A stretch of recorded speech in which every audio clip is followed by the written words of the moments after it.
ఇప్పుడే జీ5 app download చేయండి. చూడండి మీ ఫేవరెట్ టీవీ షోస్ ఎప్పుడైనా ఎక్కడైనా.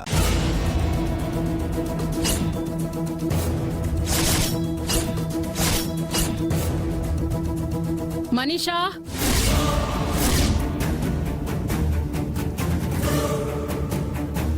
నువ్వు నిజంగా ప్రెగ్నెంట్ వా? అవునత్తయ్యా. మరి ఇదేంటి?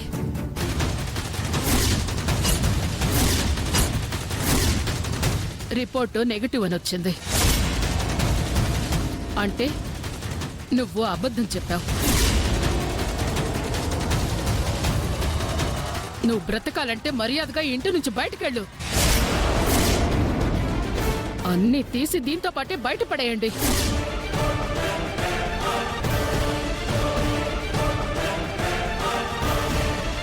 జీ5 యాప్ డౌన్లోడ్ చేసి అన్ని ఎపిసోడ్స్ పూర్తి ఉచితంగా చూడండి.